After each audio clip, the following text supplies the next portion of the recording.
welcome back to another video. We got some great big news today. Kamala has picked her vice presidential running mate, or her running mate, her vice presidential candidate. Off to a smooth start here. Okay, she picked Governor Tim Walz of Minnesota. And this is awesome. There are so few times in my life that I can remember being pleasantly surprised by choices made by the Democratic Party. But I am thrilled about this one. So, Kamala had, a few finalists, and eventually it kind of came down to three. Tim Walz, Governor of Minnesota, Senator Mark Kelly from my state of Arizona, and Governor Josh Shapiro of Pennsylvania. And pretty quickly it seemed like it wasn't going to be Mark Kelly. I never really considered him to be a serious possibility. Pardon me. Arizona is a massive swing state, and to give up a Senate seat in Arizona, it would be too risky. So then you've got the two finalists, Shapiro, who was by far the most conservative, and Walz, who's by far the most progressive. So as a progressive, of course, I'm voting for Walz.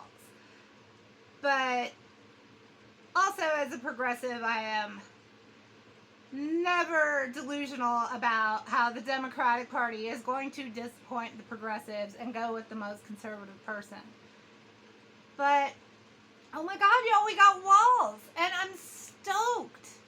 And I want to tell you a little bit about him, about what happened with the decision between Shapiro and Walz, and why this tells us a lot about kind of the direction that the Democrats in general are heading, and Kamala's campaign in particular. So, I want to give you a little bit of background about Tim Walz. He's 60 years old, same age as Kamala, except she looks pretty young for her age, and he looks a bit older. But he is, by all accounts, just a genuinely likable human being.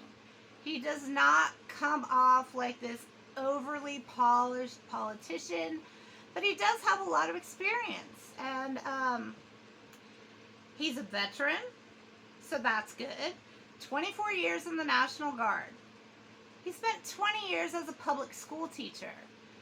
And he was also a football coach. In his teaching career, he taught on the Pine Ridge Reservation, one of the absolute poorest places in America.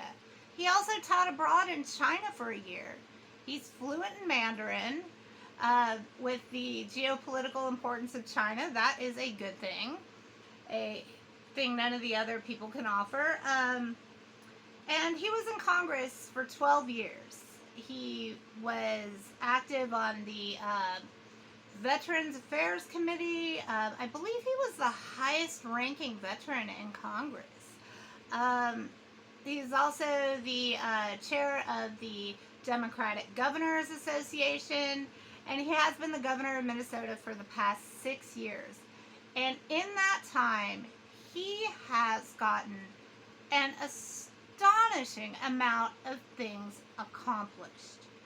I mean, he only had a one-seat Democratic majority there in Minnesota, and with that, he managed to get tax rebates up to $1,300 for the lower and middle classes. He got weed legalized. He got universal free school lunches and breakfasts for everyone in the state. Got free public college for low-income people. If you make under $25K a year in Minnesota, free public college. That's freaking awesome. He got red flag laws and background checks passed for guns. He banned gay conversion therapy in the state of Minnesota. He got through a $2.2 billion K through 12 schools funding increase, 12 weeks of paid sick leave, 12 weeks of paid family leave, and he banned PFAS, which are those forever chemicals that are just really, really awful and in all kinds of stuff that we use every day. So he is not just somebody with good policies, he's somebody who's getting stuff done to help everyday people. And he's got the support of the unions, he's got the support of veterans groups, and he has just such a strong style advocating for what he believes in. And he's the guy who started this whole trend that has really taken off of calling out Republicans for being freaking weird. Because they are so weird, and like nobody was saying it. And as soon as he said that, it just clicked. And everybody's like, oh my God, these people are really weird. And, you know, so he's going to be a really effective communicator, campaigner. All of that's great. Another thing that I really liked about him that I've just been kind of researching into is that when he was in Congress, he was very much a leader against all of these U.S. military, foreign interventionist stuff. And that's wonderful. And considering, like, the entire mess that's going on in the Middle East right now, this is somebody we want to have in the president's ear. So, let's see, what else? Oh, I wanted to talk a little bit about Josh Shapiro, the guy who didn't get picked, because this guy was vastly ranked to be the favorite. And then at the last minute, she picks Walz. And I gotta tell you, from a personal perspective, and, you know, the situation in Palestine is incredibly important to me. And Shapiro is a total, like, ideological Zionist of the Joe Biden variety. And he is the last thing that we need. Now, Biden turned off a ton of voters with his policy towards Palestine and Israel. And when Biden finally got dumped and we get Kamala in there, they have a chance to win all these people back.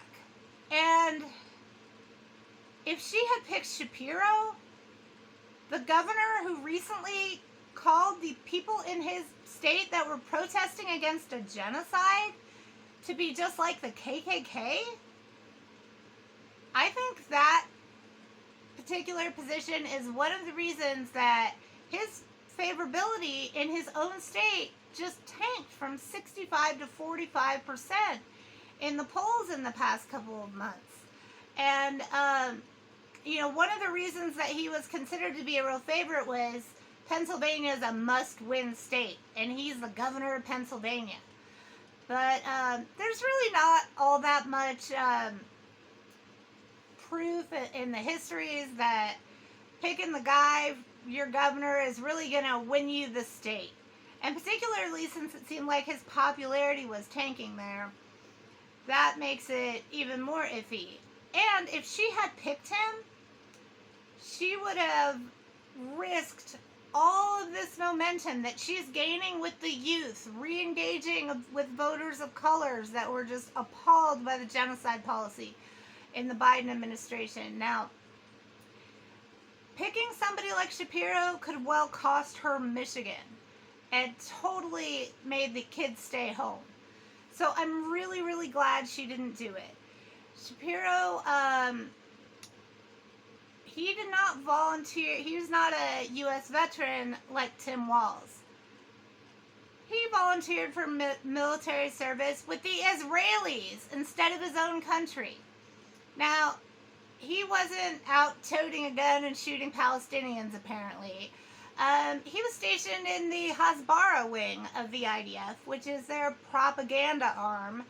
And one of the reasons that Hasbara is one of the main reasons that people in this country really have had some really baked in, warped views about the conflict and not understood it and just been really heavily propagandized to.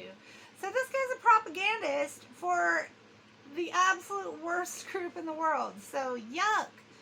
So glad that she didn't do that. Now, because Kamala is Biden's VP right now, it's hard to really know what she's going to do on that situation, because she can't actively come out and go against the president that she's under at the moment. So seeing who she picks, that is a very good sign. Now, both parties, obviously, in this country are very much under control of the Israel lobby, but somebody like a Biden, somebody like a Shapiro, those are people who are just going to be the absolute worst of the worst, or Trump for that matter. So this is a good choice.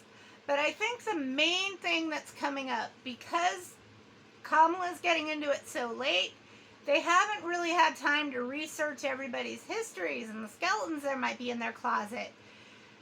But the stuff that was already coming out with Shapiro was really dark.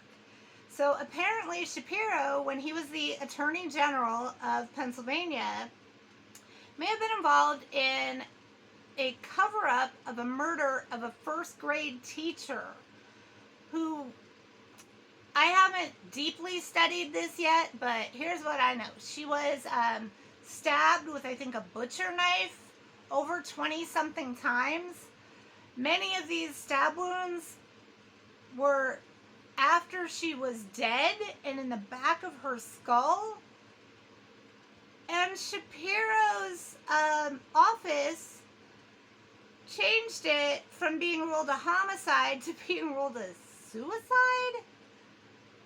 And that right there is like pretty obviously super sketch.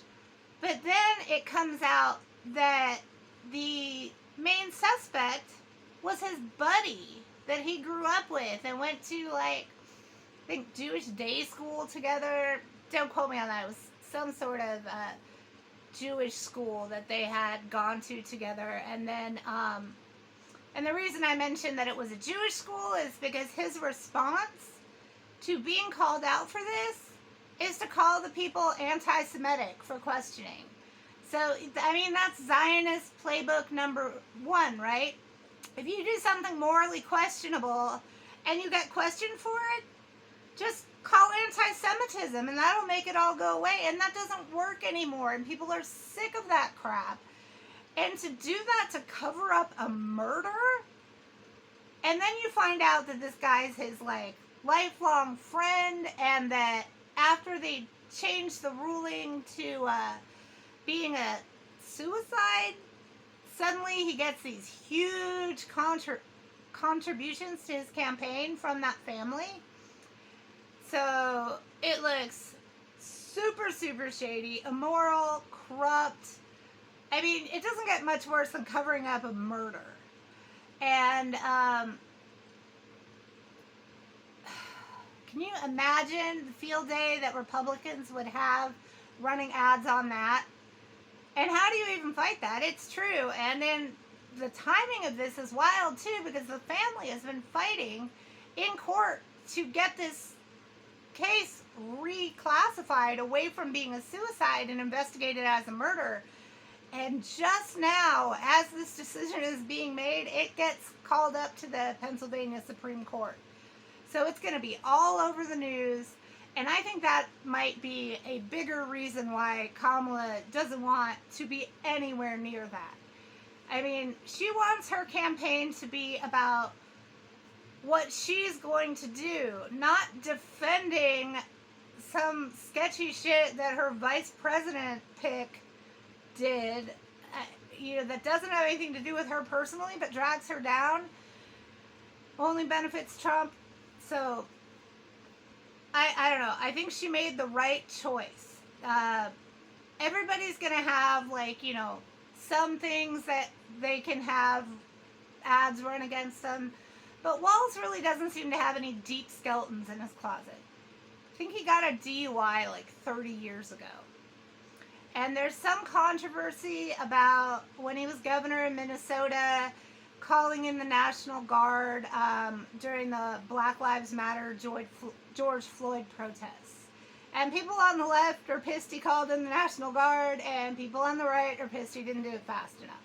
So, that's pretty minor. Definitely compared to covering up a murder. So, I am very, very excited that she has picked a really strong, likable candidate. I think he's going to be an excellent foil for J.D. Vance. I mean, J.D. Vance is trying to, play this everyman card, which is just super, super fake. And here you've got just a real down-to-earth Midwestern guy. Also, Tim Walz has 2 children. He and his wife had trouble conceiving kids. Both of his kids were conceived using IVF, something that Republicans want to ban. So while they try to pretend they're pro-family, he's going to be able to come out very strongly and say, I am one of these families that had trouble conceiving and had my kids via IVF, something Republicans want to ban. That's going to be very effective. And also, I think it's very important to mention that Tim Walz has a very cute cat. And, if he's a cat guy, totally thumbs up for me. Okay, I am getting kind of long-winded on my video, so I'm going to wrap it up. But I just wanted to give you some background on who Tim Walz is and why I think he's going to be a huge help to the Harris campaign and help save our country from Trump. Okay, thank you so much for watching. My channel is new. I would be very grateful if you like the video, if you give the video a thumbs up. Hit the bell sign if you want to get a notification when new videos come out. And please subscribe to my channel if you haven't already. Thank you, and I will talk to you soon. Take care.